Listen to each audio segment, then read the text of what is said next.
আজকে দেখেন আপনি এই যে সংস্কার নিয়ে যে মঞ্জু ভাইরা শীর্ষ নেতা এখানে ববি আজাদ আছেন, আমাদের দলে তো আমাদের সিনিয়র নেতারা যায়। আপনি দেখবেন এই যে আমার যতটুকু মনে হয় এই যে সংস্কারটা এত জটিলতা কেন তৈরি হচ্ছে, কারণ আপনি যদি রাজনৈতিক প্রতিপক্ষকে রাজনৈতিক প্রতিপক্ষ হিসেবে আপনি ট্রিট করতেন তাহলে সংকটটার সমাধান নিজে হয়ে যেত।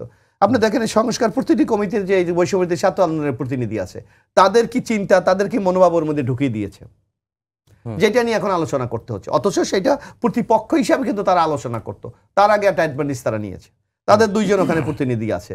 এবং আমরা নানা জায়গায় যেই শুনি ডক্টর আমাদের মাননীয় প্রধান উপদেষ্টা বলে যে ছাত্ররা আমাকে নিয়োগ দিয়েছে, কোন কোন উপদেষ্টা বলে আমি উপদেষ্টা হবো এটা আমি স্বপ্ন ভাবিনি, ছাত্র আমাকে বানিয়েছে।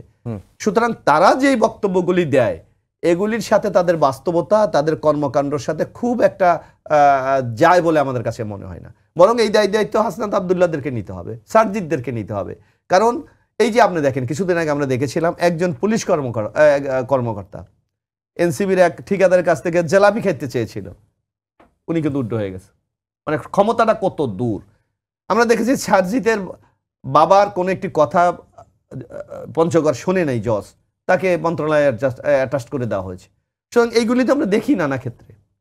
তো সুতরাং তারা যেখানে সরকার পরিচালনা করছে সেখানে কোথায় মিটিং হচ্ছে, কিভাবে আমলিকের পুনর্বাসন করার প্রক্রিয়া চলছে, এগুলি তো তারা জানার কথা এবং সেই আলোকে তারা ব্যবস্থা গ্রহণ করা উচিত।